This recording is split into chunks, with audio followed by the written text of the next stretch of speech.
Hello and welcome to the Weekly Song Podcast, the podcast for myself, Roger Heathers, and Declan Kitchener here. Hello. Hello. Hi. Each write songs. See, we have songs, and we each write a song in the space of a week, bring them to this podcast, and we talk about how we wrote those songs and what goes into writing a song on a deadline. Is this some sort of metaphor for the deadline? Because I must say I'm already terrified.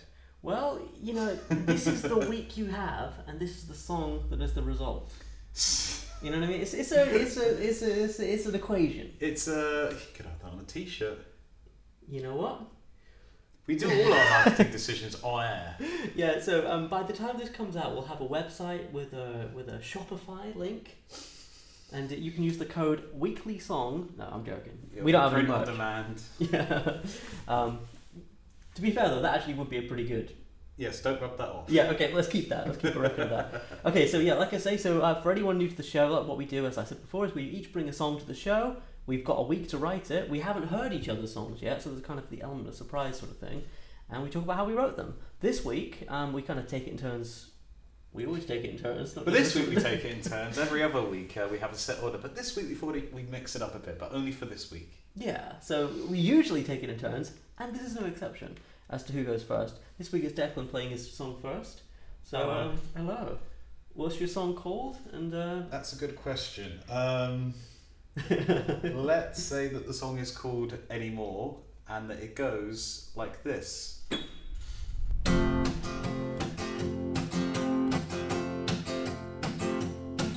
If you're sure what you wanted in your life, won't you go and get it? In your sights, it's as easy as counting 1, 2, 3. Go and get what you need.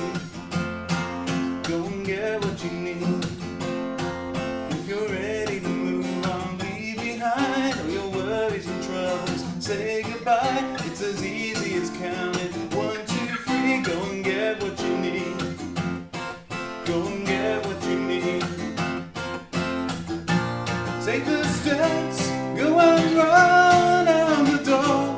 Oh, you're not staying here anymore. Do your best, oh, we can't ask for more. And you're not staying here anymore.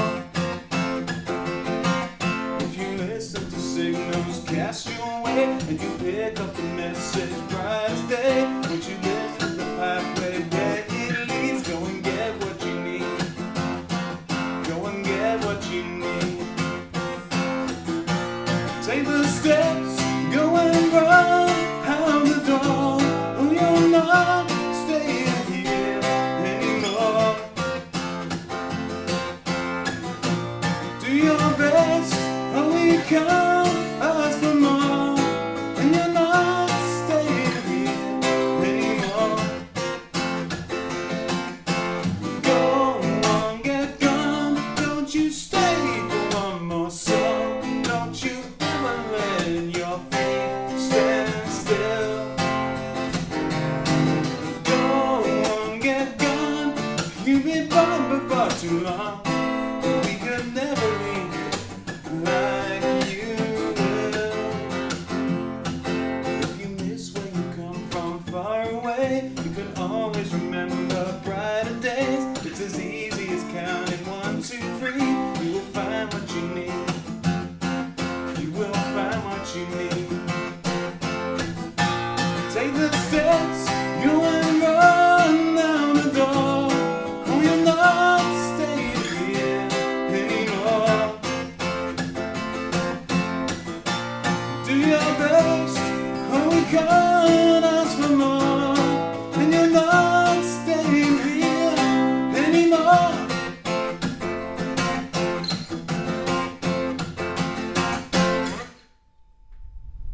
okay, so that was Declan's song, Anymore.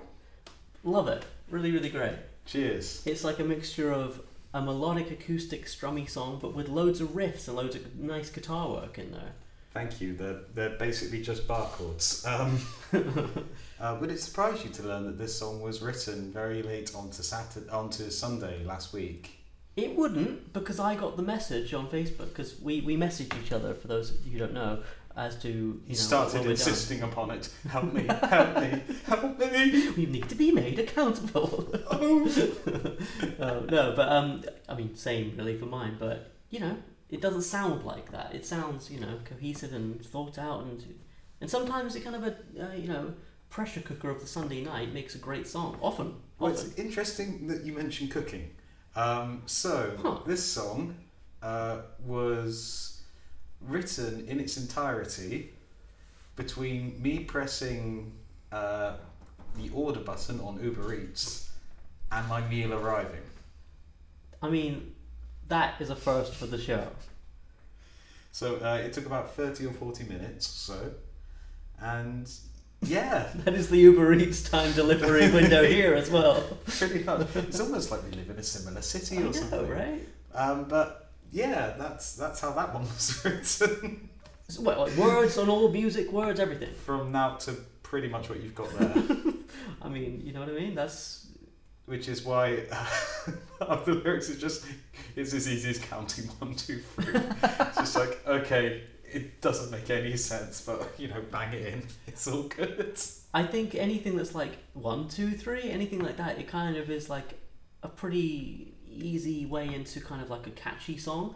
Anything that counts or kind of spells something, or it's always a nice trick in a song. Well, it sort of grew out of the sort of versing of rising up that A minor to B flat to C, which is 3, 4, 5 in a chord scale if you use numbers instead of letters.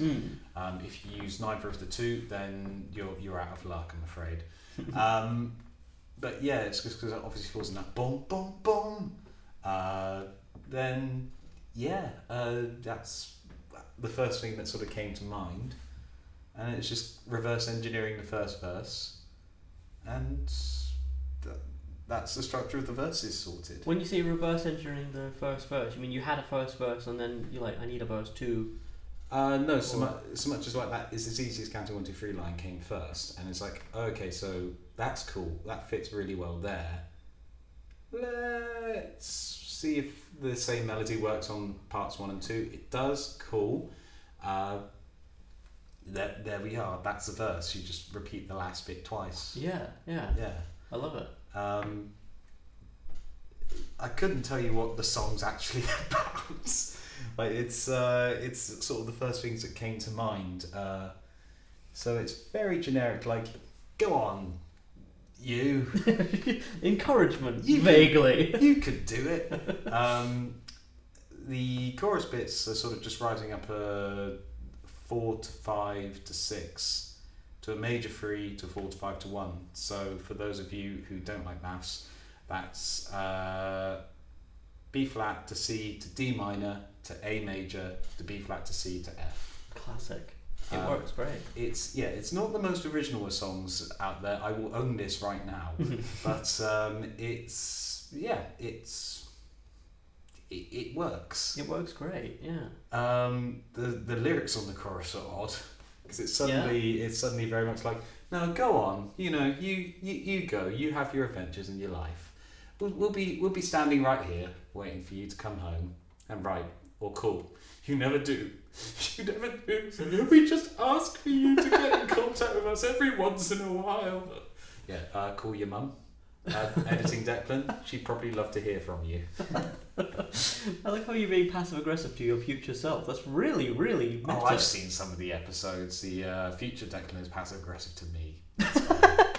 Through time. Pretty much, yeah. It's getting Doctor Who up in here. Yeah. So this is like a parent rock chorus. Pretty much. Yeah, I suppose. Title. Parent rock chorus. It's people are just going to say, don't you mean dad rock? It's like, no, parent rock. There's a difference. Again, that's pretty much the case in the bridge. Like, go on, you know, you don't feel like hanging around here. Go on, live your life. Go on, have a good one. We'll still be here. Yeah. Like we couldn't go out and have these adventures, but you can. Go on. Okay, this is a dumb question maybe, and maybe one that you didn't even go into the consideration, but why you go and do that rather than like, I'm gonna do the things I want to do? Like, why the kind of you aspect? Because the chorus got rewritten after the fact. Oh, okay. And when I was sort of scatting out the bridge, the first line was, "Go on, get gone, don't you stay for one more song." So clearly that means you're talking to someone else in a conversational aspect. So it's got to be like some either like group of friends or like a family or like some authority figure or something like that. So it's like a personal conversation kind of thing. Yeah. So that got wrote, and then I didn't like the chorus anyway, so I rewrote it quickly. And then my fish and chips arrived. So I was going to ask what you got. Fish and chips, jumbo sausage, some Pepsi because I hate my teeth. Cheers. Sponsored by Pepsi. Love the jobs you hate. That's the wrong thing, isn't it? God, I wish we were sponsored by Pepsi. I wish we were sponsored by anyone. That'd be good. Imagine having money. Sorry, I just lost. I'm just going to be thinking about that for quite some time. Well, and I feel like having food on the way is a good motivation. That's probably why the song's so quick as well, because like even though it doesn't need to be, it's like, right, I've got to get this done. Well, I mean, it's quick, but it's not just like verse, chorus, like my song this week. I like how I'm covering this side of my mouth and all the cameras and mics, and you are on the other side. You got a bridge. Alright, we'll keep your secrets from the blackboard. It'll be fine. I mean, you've got a bridge in here, and it's like well structured, and it has a flow to it. It's great. That was a pain to get because I was trying to work. I decided like, okay, we're going to keep it as simple chords and everything. What are those chords? Which ones haven't I used yet? Right. So it ended up being like A minor, D minor, B flat, A minor, G minor, C, F twice. That would be 3, 6, 4, 3, 2, 5, 1. Beep boop beep beep beep boop beep beep boop 0 1 1 0 2. Ladies and gentlemen, call that number now to get a free Song Bang Gun t-shirt. I like how now we do visual podcasts. Some of the gags Song and stuff, Bang Gun. they don't work visually or audibly. This one doesn't even work visually. Anyway, if you want to see what nonsense is going on, watch the video version on YouTube and then regret every decision you've ever made.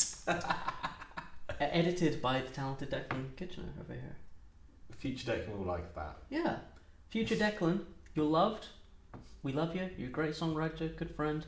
Love you very much. And instantly the image will sort of go from being like a little 320 by 480 square to being full HD. Yeah. We'll have a wonderful colour grade. Oh. We'll put some lovely atmosphere tracks on. We'll maybe have some a beautiful backing, like wildlife sounds. Over here it'll be dingy as all hell. You won't be able to see anything. The audio will be compressed so it sounds like I am actually speaking out of a potato. Oh, perfect. A potato, I went very posh there. You say potato. I said potato. Let's call the whole thing off. Nearly. But yeah, that's more or less this song. It's brilliant. It's a really, really good song. And it got me fed, which is more than any of my other songs have done. No, this is fantastic. Any plans to produce it? I have no idea.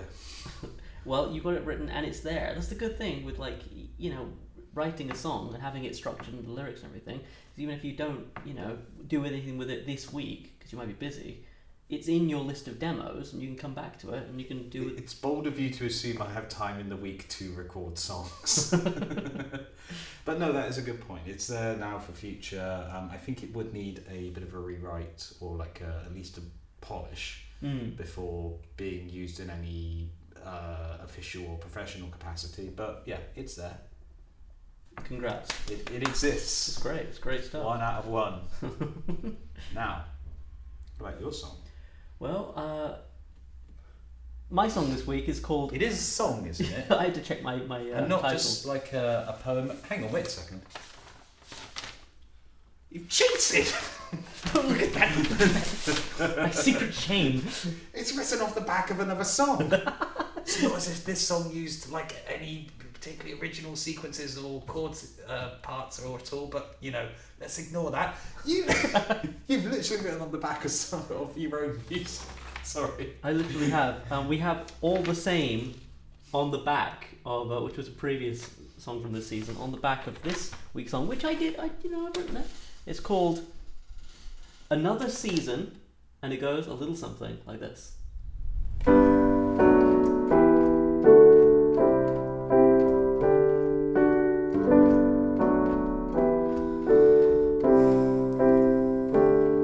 Well, I can't wait around on half a chance that you'll show, and I can't watch my garden in the hopes that it grows. Although the seeds are sown, I'm old enough to know a farmer can't rely on just the seasons alone. I'm stuck between potential and the things that I've known. I promised last December that I'd pick up the phone. Although it may seem strange, I've got to make that change if I'm not going to spend another season alone. Last night I dreamt of something new for the first time in a very long while. Somehow I'll make that season mine.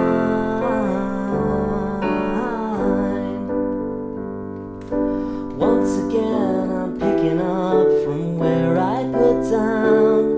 I open up my eyes to look at where I am now. And though so much has changed, the things that stayed the same are obviously bound to all the choices I made. When I was young, the penny spun for years in a row. I sat around and looked at all, looked from below. And by the time it dropped, the gravy train had stopped and left me with these memories of seasons alone. Last night I dreamt of something new for the first time in a very long while. Somehow I'll make that season mine.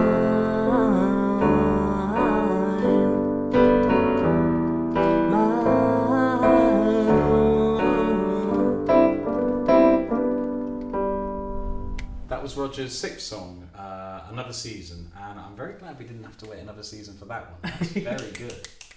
It's the first piano song we've had in a little while. Yes, kind of inspired by having Chris on, Lunacy, the first episode of this season. And also just, I've wanted to play piano, because I've got this new flat here. I thought, shall I get Wait, this is a new one? Oh my god, it is. Like, I thought maybe I'll get a piano for this place, but it's a very echoey, reverberant room, and I've got upstairs neighbours and all that kind of thing. So I found a place in town, like a church with a piano room, that I'm now renting. I'm going there every couple of weeks, and I had my first visit there, and I thought, may as well make the most of the visit and write a song while I'm there. So I had an hour, and so I guess I had kind of like a short window of time to kind of write this one in too. Did you get food delivered though? I should have done, really, shouldn't I? I did. I got a pasty afterwards. We'll count that. Yeah, but it wasn't delivered to me. I had to go get it myself. But I thought it was quite a good example of like writing as much of a song in an hour without completing it that you can come back to and still have it be like finishable. So you've got like the nuts and bolts of it without necessarily like all the other like finishing touches and things. Right, exactly. And I think especially like when I started writing songs, like in the very beginning, it was quite tempting. Back some years ago now. Yeah, right. It was quite We're very old men. We're very close to our nap time. Yeah. It's 4:30. Time to nap soon. You're poor shorty. What does that mean? Poor shorty. You'll have to speak up. My hearing. But like, yeah, when I was younger and I was like first started writing songs, I think I would give up on songs way more often because I'd get something I liked and then be like, oh, I'm busy, I'll finish this later. So I'd get something like that chord progression, which I did actually like. I'd get like, and I'd be like, that's cool, voice demo it. It's very Elton John. Yeah, I suppose so. Yeah, very kind of classic 70s singer-songwriter. Like, when are you gonna come down? yeah, definitely, yeah. And, but yeah, I would get that when I was younger and I'd be like, let's voice memo that. And that's cool, I really like it, I'm sure there's something there, and I wouldn't get anything more from it. Whereas, like, I think this time what I did is I went to the piano room, I just had my phone with me and I did like voice recordings, but I made sure I had an intro, verse and chorus, music, and lyrics, because then you kind of know that, okay, I have verse 1, you know, like well, I can't wait around, don't have a chance that you'll show. So then you know verse 2 is going to be A in that theme lyrically, but also will have the same general syllable count and stuff like that. Yeah, so like the hard part of discovering how the song works is all done, and you can sort of expand it or contract it however much it needs. Absolutely, yeah. Yeah. I do like some of the voicing you use in this as well. Like there's, I think, flat major 7 at the end of the chorus, which I do quite like it. Yeah. So for reference, the song's in G major, and then in the chorus, I'm hitting a F at the end, out of key. Gives a very like classic singer-songwriter sort of feel. Definitely, yeah, and it adds a bit of like grit to it. I find. I think I've said that like 17 times on the show, but adding that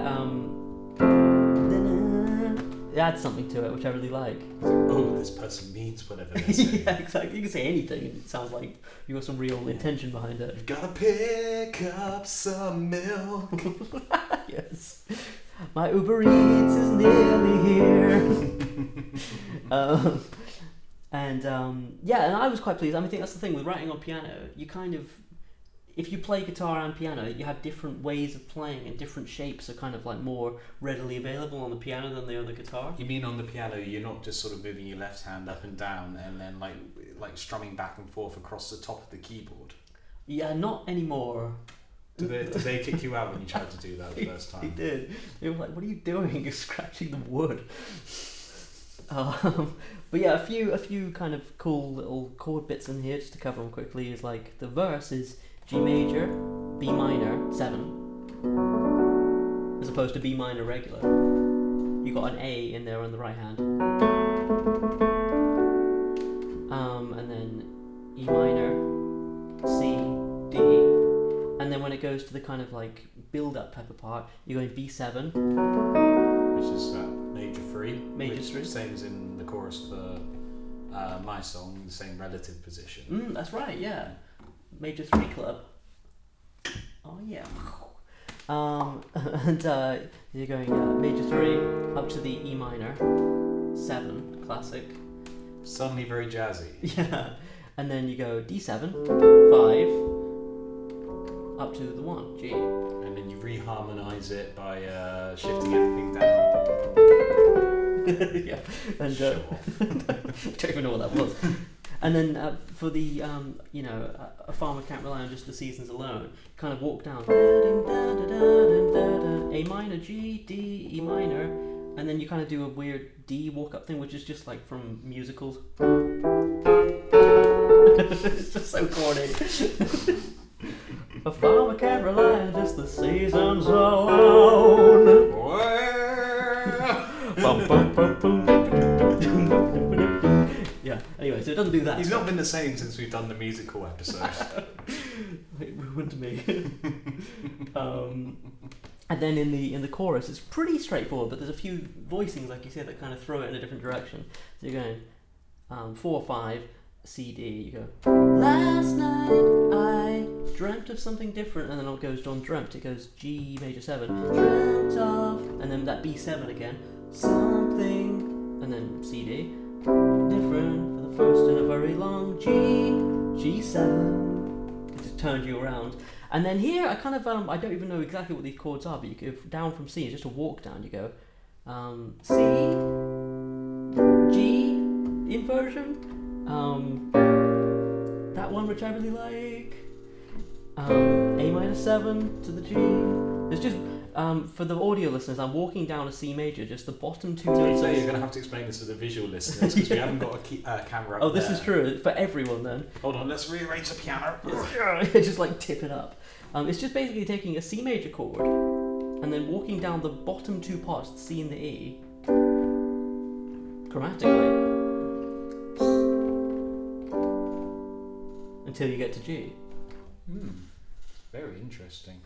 That I wonder, is that G diminished? I think it might be, which makes me very happy. Diminished chords are the best because if you play it the other way, it's the same notes. Yes, but isn't that weird? That sounds way different than that. Well, because you're also playing the B flat in the bass. Yes, I'm going. Yeah, so the B. Yeah, you're right. Totally right. The B flat's in the bass. Diminished chords. You can never go wrong. So it's kind of almost gospel-y at that point. You know, you kind of get a little bit of different flavour than just the classic singer-songwriter thing. You know. It's a good thing we never did a gospel episode. Yet. So I mean, like, I know I'm kind of running a little bit long with this one. So basically, yeah, that was it musically. I kind of came up with that. I thought to myself, I'll write a bridge later, but I did try, but it kind of nothing fit, and it kind of felt quite self-contained. I didn't really know what I was writing about because I was doing lyrics and music at the same time until I got to the bit. I mean, the first line, I don't know, it just kind of came out of my mouth when I was scatting lyrics. Just, I can't wait around on half a chance that you'll show. It just fit the mood and melody. And then I kind of had the line, and I won't. I want. The lyrics say I want to watch my garden. Do you mean I want? No, it's just I can't, and I can't. I think I actually type-wrote these quite quickly, and I can't watch my garden in the hopes that it grows, which I thought, that's a cool line, because then it kind of informed what the song was about. It's like, you can't just have a garden and just be like, it'll work out. You have to like water and shit, you have to do things, you know. That's why my garden never works. That's why you're ordering Uber Eats. Yeah. Grow your own food. And then I kind of had like, okay, that's what the song's about. And then it's like, although the seeds are sown, I'm old enough to know a farmer can't rely on just the seasons alone. I was like, okay, now I have kind of a direction lyrically. And then I thought, the farmer can't rely on just the seasons alone. The next verse could be seasons alone. And I thought, what else could that be tied to? And I don't want to spend another season alone. So it kind of puts it in a different Again, angle. you're sort of reverse engineering from the one potent lyric in there. Exactly, yeah, definitely. And then it was just a case of filling in the blanks of like making sure that the lyrics all made sense and all were about that theme of taking responsibility, being active rather than being passive. Yes, editing your lyrics is a good thing, and I totally do it all the time. I mean, I try to now more than ever. I think in the previous seasons of the show, I was like, oh, you know, that'll do sort of thing. Whereas now I kind of, once I get a draft set, and it helps that we typewrite them too.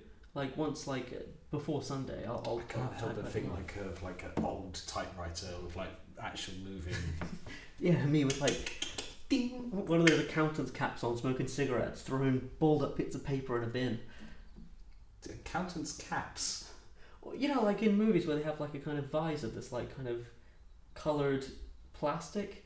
You're looking at me like I'm insane, you know what I mean? Like it's like... I've seen people playing golf wearing them. I've not seen accountants wearing them. Honestly, guys, if you have seen these little visor caps that are like a colour and like accountants wear them while they like stay up late at night, write into weeklysongpodcast@gmail.com, I guess.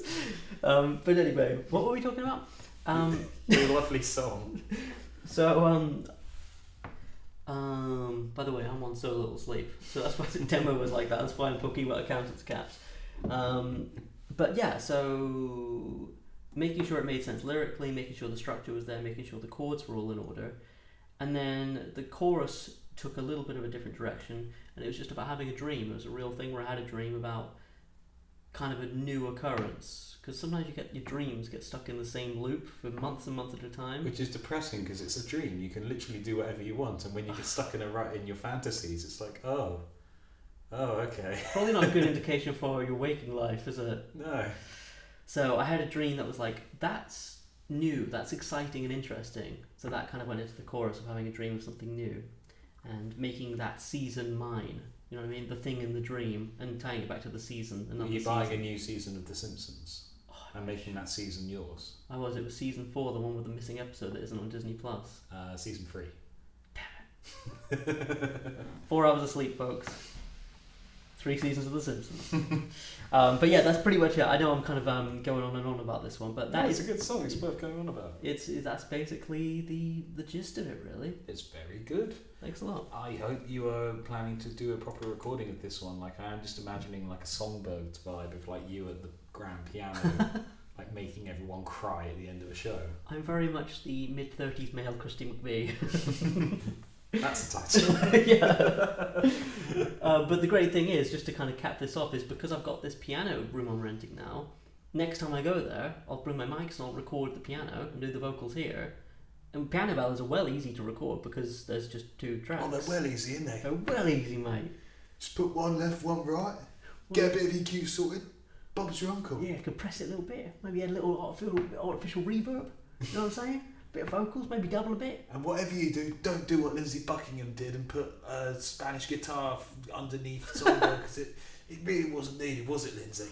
Yeah, Lindsay. If you're watching, I feel bad. What if he is? What he's not watching. Yeah. But if he is, write into weeklysongpodcast@gmail.com. Because we'd love to have you on the show. Yeah, talk about your nylon guitar choices on Christy McVie's songs.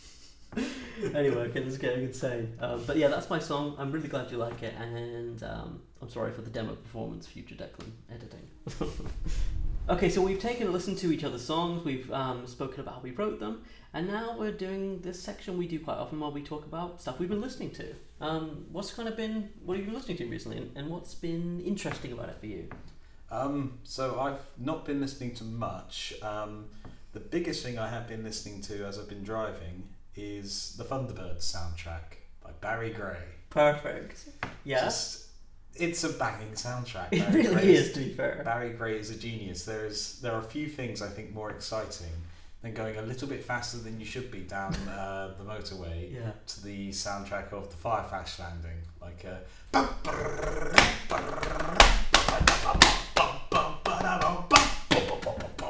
it's so good. Going past the speed camera too fast. Oh no, I've got a ticket. You see, that's why you know where they are.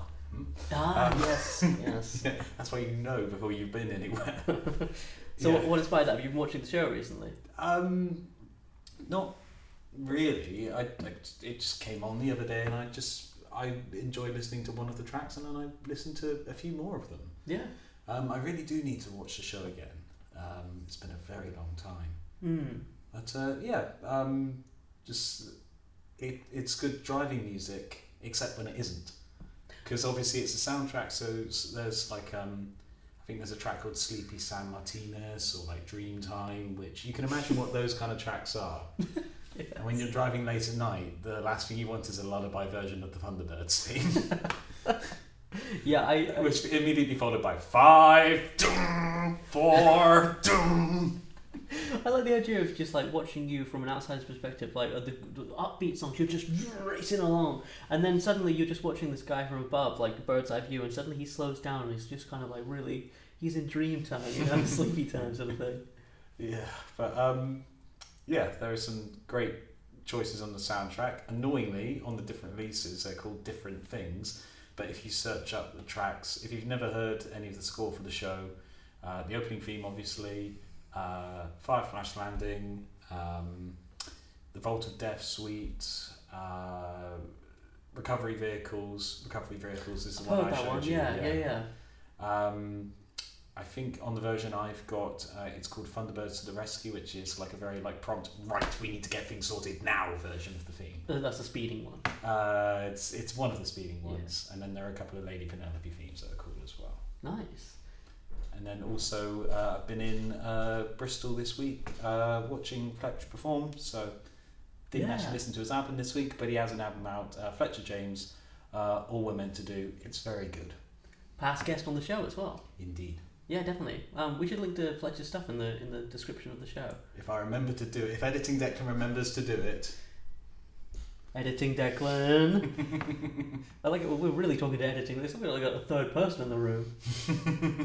No, but that's cool. I mean, if you haven't listened to his album this week, but you've seen him live, I mean, it sort of counts. It kind of counts, yeah. That's perfect. It's either this or I was just going to talk about Thunderbirds for like 10 minutes or something. right. And I'd love to do that, but I don't think our viewership would necessarily agree. Well, we were a good Thunderbirds demographic, I think. My dad watches the show, and he used to be really into Thunderbirds. When I was a kid, he had like all the figurines and all the ships, and ships is probably the wrong, you know. No, they are the ships, yeah. And he had like the Tracy Island and everything. It was really cool. Did he even have like the Blue Peter make your own Tracy Island thing? I wouldn't put it past him, maybe. Oh, that's because that was from the 90s, very early 90s, about the time we were born. The show was shown again. Mm-hmm. And a load of 8 to 10 year olds around that time were really wanting the Tracy Island playset for Christmas, and everywhere sold out. Really? Everywhere. I got one.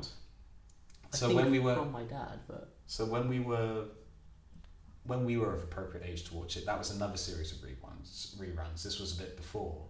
So Blue Peter did this thing of like make your own Tracy Island.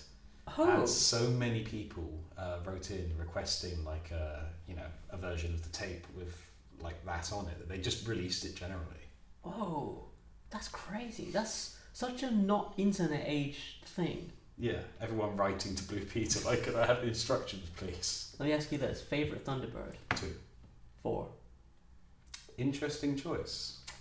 Just aesthetically, it just looks so badass. It's very poorly fit for purpose, but it does look fucking cool. Like, I think Thunderbird. Story of my life. I think Thunderbird 4 has been involved in some of the most interesting episodes of the show. Like, sorry, I'm just going to talk about an episode I really love. Do it. Terror in New York City, where Thunderbird. It's one of my favourite sequences on the show, where Thunderbird 2 is shot down by the US military, and there's a real Thunderbird. The original show Thunderbirds had a great ability to generate tension and atmosphere. So it's 5 minutes of Virgil desperately trying to fly Thunderbird 2 back to base, smoking on fire, like treated super seriously, and then they need to have an underwater rescue in New York City. Obviously Thunderbird 2 would normally take it there. They can't do that. He's out of commission. So they have to get the people who shot Thunderbird 2 down to take Thunderbird 4 all the way to New York City, which really makes it very tense at the end of that episode. Like when they're searching the underwater caverns and like, you know, okay, you guys are going to have to swim out to meet him, otherwise you will die. Like, it's one of the best episodes. I like the tension that you're describing. That's so cool. I bet the music plays a role in that as well, right? Yeah, like, but during the main attack, they actually cut a lot of the music out. So you can really hear like the damaged mechanics of the ship and everything, like the engines stuttering and like smoke billowing out the back and like, but there's a great cue for that. I think it's called moving the Empire State Building, where it's like this grand thing of like, yes, we're moving the wait a minute, no, it's gone wrong, stop! Oh shit. Yeah, I remember the production values being like way better than they should have been for like a kind of puppeteered show, you know. It was filmed in 1964. Those people went on to do Star Wars and James Bond. Really? They did like the original Star Wars trilogy? The practical effects and things, yeah. That's so cool, I had no idea. Because people were headhunted, because the Jerry Anderson shows, all of them, were miles ahead of any other like sort of model work. Like you compare like Doctor Who or Star Trek or stuff that's happening at the same time and it just doesn't hold a candle. Wow, damn. So that's what you've been listening to this week? Yes, sorry. I told you I would just go on. It's genuinely really interesting. That's cool. Well, on my end, I've been listening to, this kind of reminds me of what you were saying, like another Paul Gilbert album. This time. How many is it this series? This is up to 3. I just get obsessive with things. I really do. Have you heard me just talk about? I was just about to say, yeah. To be fair, I'm not the only one on the show, but yeah, he's got his albums are kind of rockers, ballads, weird classical guitar pieces. So it was very similar. I was driving to Cornwall recently, and a lot of it was like really fast, upbeat, and then some of it was just like, I'm not in the mood for classical guitar, but then sometimes I am, and then I skip the faster ones. But it's been great because it's been like, it's fun music. There's no pretension, there's no super seriousness about it. It's just fun rock music that's well written and just kind of, you just get pumped up. I've been going to the gym recently, and it's just my treadmill music. I can imagine that makes some pretty interesting treadmill music. Oh, so good, especially the song Bliss with this incredible riff. It's just like full band, imagine like full on. We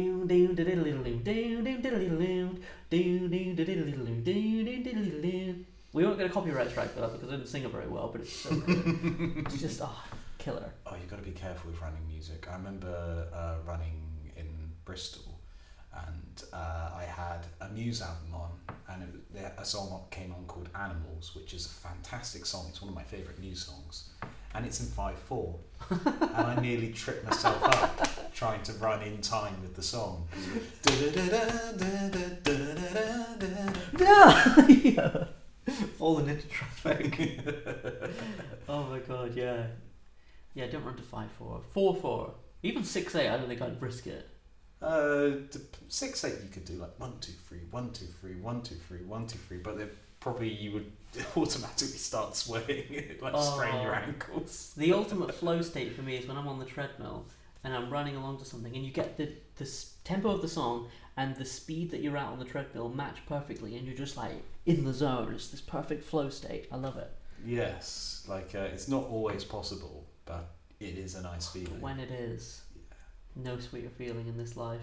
God, running to Queen is interesting because it is genre roulette. Oh yeah, yeah, putting on like a Night at the Opera.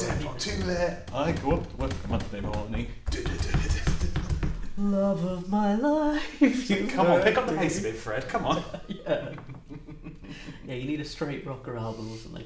I need to make a playlist. It's completely beside the point. I need to make a playlist that's all running songs. So that'll be your week 7 listening. Yeah, basically, yeah. I might even make it public. But anyway. So you can find that on... I may actually do that. Follow me on Instagram and I'll post it on my stories. And where is your Instagram? Oh yeah, at Roger Heathers on Instagram. He said, I wasn't picking my nose, I was itching. Sometimes the inside of your nostril itches. You picking your nose? No, I was scratching it on the inside. Exactly. So that's it for this episode of the Weekly Song Podcast. Thank you very much for listening. If you've got anything you'd like to sort of say about the show, if you've got anything you'd like to say about us, if you've got anything you'd like to say about this poor piano here, then why not write in to weeklysongpodcast@gmail.com. We have a joint project together called Schnookums, which is SCHNOOKUMS. That would be fun. You can find our album Attaboy on Bandcamp and all the other places you can find music. Schnookums.bandcamp.com. Exactly. So if you have been watching the visual version of the podcast, we do have an audio version if you'd rather not see our faces again. And if you're listening to the, you can find that on YouTube. And if you're listening to the audio version and you want to see what on earth we look like and what we're referring to half the time, then you can find the visual version on YouTube. Roger, music. Yeah. Yours. Yes. Where is it? Online. Okay, where? Google. But you have to speak up. You have to speak up, dear. Okay, you can find it on Google. Not Google. On Google. Just as a player built into the search engine. Yeah, I'm on the front page. No, it's on. You had a word with Mr. Google, did you? Yeah, I did. Yeah, just search Roger Heathers on Bandcamp, Spotify, Apple Music, Tidal, all the places you can find music. I've got a few albums out, and the most more than a few.